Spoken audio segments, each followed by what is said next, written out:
Hello everyone, welcome back to Movie Recapped Girl. Come with us on an adventurous space journey into the depths of the human heart in the powerful and thought-provoking movie Ad Astra. So, in the not-too-distant future, we humans start scoping out space for new places to live and the chance to meet some smart aliens. This all ends up with us setting up colonies on both Mars and the Moon. Major Roy is living his childhood dream of being an astronaut, and right now he's going through a mental health check before he starts his next space adventure. He tells the docs he's okay and puts on a really good act, but he can't shake off the thought that his wife Eve left him since his job was eating up all his time. Today's job is to repair a robot arm on one of the many space antennas we have on Earth. Roy goes up a super tall ladder without being scared at all, but things take a weird turn when a random light starts flashing. All of a sudden, the antenna blows up because of a power surge, and a bunch of astronauts start plummeting to their doom. Right away, Roy starts searching for the power switch to turn it off, but he gets knocked down by another blast.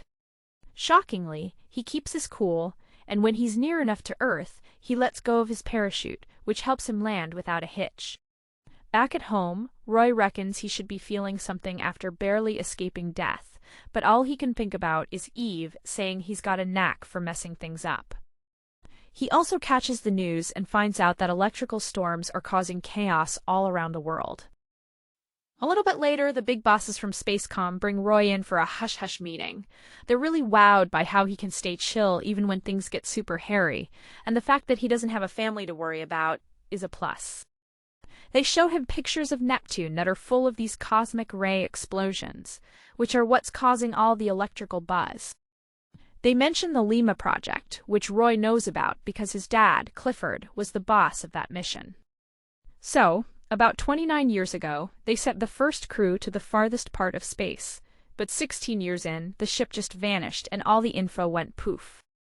They stopped sending missions into deep space after that.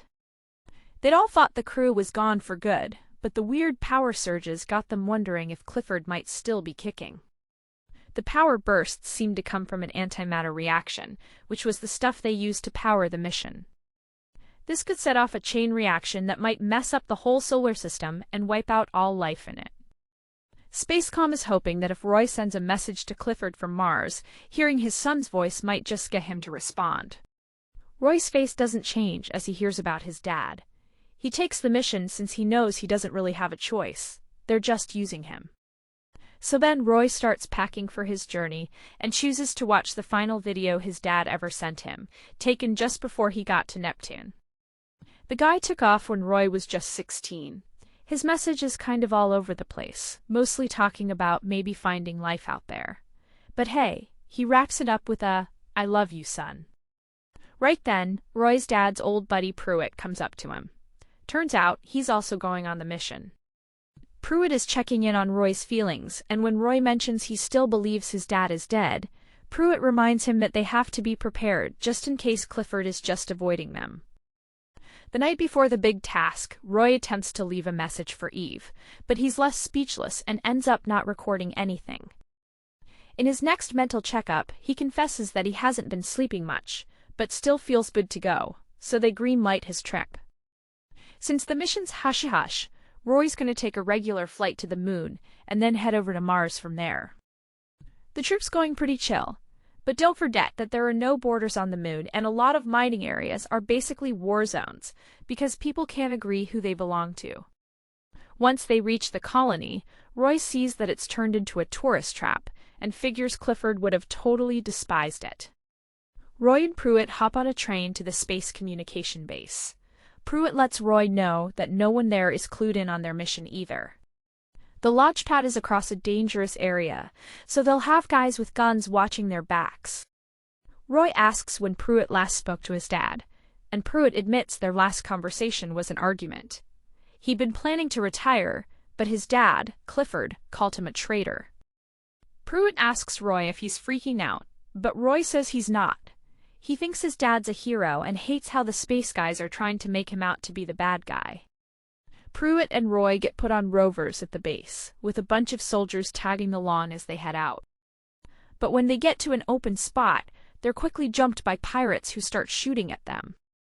The two guide rovers crash right away and Roy's suit gets ripped, but luckily he's able to patch it up fast. Roy's rover driver also gets shot, so he shoves the body out and takes the wheel, swerving around the base's buildings to make some pirates wreck. Then Roy attempts to blast the leftover pirates, but they smack his rover with theirs, causing him to tumble into a big hole. Roy fakes like he can't steer the car anymore. Then, when the pirates are out of sight, he starts driving again and slips away into the night. Once the pirates are at a safe distance, the base fires off some missiles to take them out. Once they eventually reach the launch pad, Pruitt spills the beans that he got injured during the attack and won't be able to head to Mars. Roy should be bummed about losing his security blanket, but he just keeps hiding his feelings. Before Roy heads out, Pruitt hands him a drive filled with top-secret info. He admits that this could seriously put Roy in hot water, since their big bosses don't trust him. Roy hops on the spaceship to Mars, catches up with the crew, and Captain Tanner tells him that Pruitt had to go in for an emergency surgery. We're going to be on the road for 19 days, and guess what? No one in the team even knows what Roy's actually up to. They hand out mood stabilizers, but Roy just stashes his away in his suit instead of taking them. When he gets some alone time, he takes a peek at Pruitt's drive. It turns out, Spacecom got a distress call from the Lima project team, saying Clifford purposely cut off all outside communication. If they can't get in touch with Clifford during the mission, they'll have to take out the Lima project and Clifford too, to put an end to the surges. Roy's left thinking about what went down with his dad, and whether he really lost it. He can't forget how his dad once promised they'd team up one day, but it never came to be.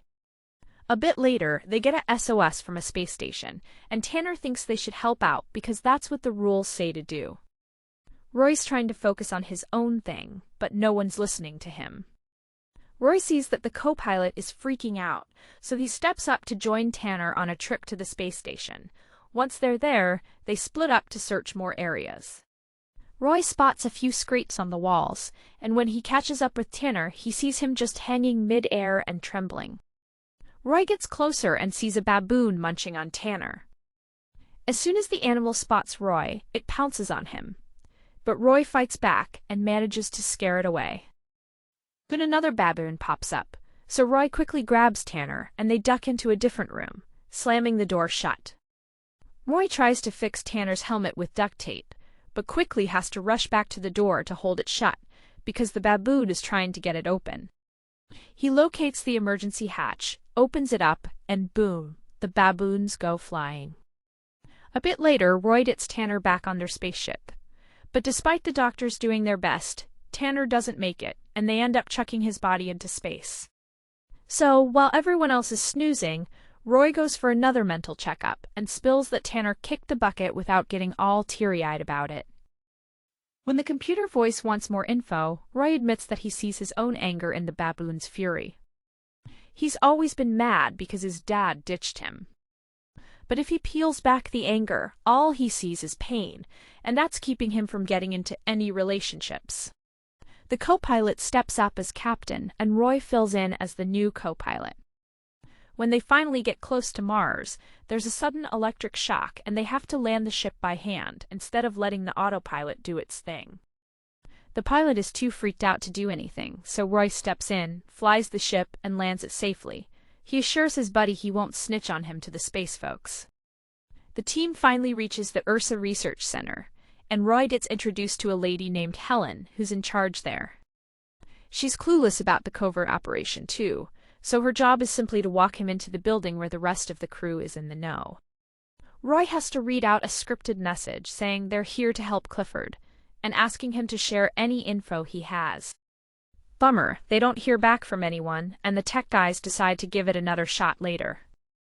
Roy hangs out in the bathroom for a bit, trying to figure out if he really wants to find his dad or just wants to cut ties with him. When it's time to send another message, Roy ditches the script they gave him and starts speaking from the heart. He talks about his old childhood days and how he's now an astronaut too. He really wants to see his dad again. Roy hangs back to see what goes down and sees the tech guys getting all hyped up over the communications gear, which means they must have gotten a response. But when Roy asks to listen to the message, the big bosses won't let him and say he's going back to Earth because his personal ties make him not right for the job. As Roy is leaving, he spots a team gearing up for a trip, but they just shrug off his questions. Before heading to Earth, they make Roy take another mental health check. But his anger and desperation finally get the best of him, messing with his body's rhythm. So they send him back to the chill-out room for now. A bit later, Helen drops by Roy's place to figure things out. Roy initially wanted to keep things hush-hush, but Helen made him think twice when she revealed she's a Mars native and lost her folks in the Lima project. The big bosses told her to get a nuclear rocket ready for a trip to Neptune, and she's trying to figure out why. Roy spills what he knows, and in return, Helen shows him a video they got a while back. So it looks like Clifford is actually still alive, and you can hear people yelling in the background of his tape. Clifford tells that his crew wanted to bail on the mission and head back home, so he was forced to off them all.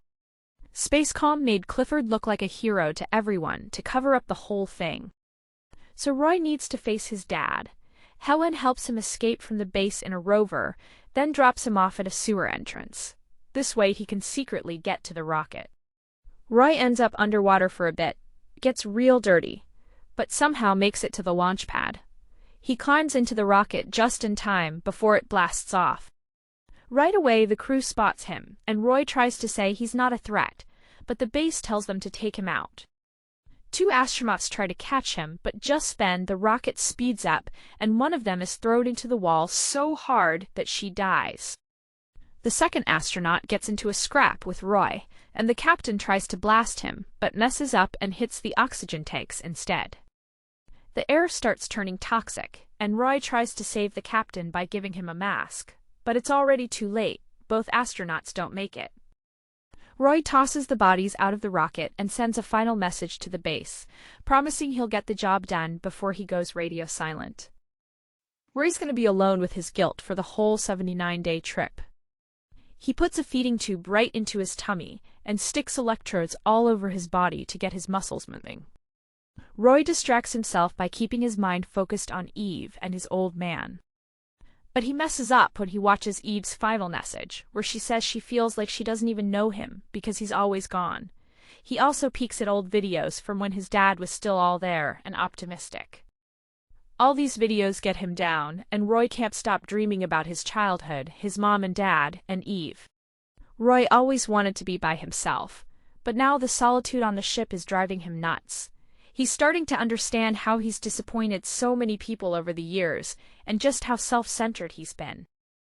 When Roy gets near Neptune, he's almost losing his mind, but he somehow pulls himself together for the mission. He catches a ride to the Lima station, but out of nowhere, another power surge hits, and the shuttle starts to conk out. Roy can't manage to dock, and he also doesn't get any response when he tries to reach out to his dad. He's got no other option but to exit the pod and walk in space towards the Lima station. Once inside, Roy discovers the crew's dead bodies floating around and an old music video playing. He also stumbles upon his dad's room, which clearly shows his dad's crazy obsession with finding alien life. Roy heads deeper in and starts setting up the bomb when Clifford finally catches up to him. Even though Roy's face doesn't show it, you can still see he's pretty upset. Clifford says he's been working to halt the surge. It was triggered by the crew's walkout. Clifford sees this place as his home, so like a captain with his ship, he's got to stick with it. He doesn't really want to go back to Earth, and he straight up says that he never gave a damn about his family. Roy admits he's still got feelings for him and goes to hold his hands. After a bit of a wait, Clifford lets him. As Roy is helping his dad with his suit, Clifford tells him he's proud of him for making such a long journey. He starts thinking they might have been a great team, because his own crew gave up as soon as they didn't find any signs of life. Roy makes it clear that this isn't a setback, because now they understand they only have each other. They set the bomb to go off in 3 hours and hightail it out of there. But the moment they get out, Clifford tries to fling himself into space. Roy hangs on to their safety rope to keep him nearby, but Clifford really wants to be let go, and Roy decides to give him this final request. The rope gets undone, and as Clifford drifts off into the void, Roy finally lets himself lose it. He's just hanging there for a bit, thinking about throwing in the towel, but then it hits him. He's got one last shot. Roy uses the jets on his suit to get back to the Lima station, and he rips off a door panel to shield himself from the asteroids while he's going through Neptune's rings. As Roy heads back to the spaceship, he thinks back to the last thing his dad said to him while he was saving all the research data. Clifford admitted that he was so caught up in hunting for life, he totally overlooked all the cool stuff on the planet's surfaces. Roy smacks into the rocket's side, rolls around a little, then finally grabs the railing and gets back in. He's running low on fuel, so he decides to wait for Lima to blow up and use the blast wave to push his rocket forward. After a while, Roy gets back to Earth safe and sound. Right away, some soldiers come to help him out. They let him know the Lima data made it back okay too. And his next mental checkup, Roy mentions he's been getting good sleep, and that he's pretty tuned in to what's going on around him. Now he's super mindful of his family and friends, so he's finally down to get serious and link back up with Eve to start fresh. Thanks for watching. If you want to see more incredible stories like this one, be sure to subscribe and hit the bell. I'll be back with another video soon.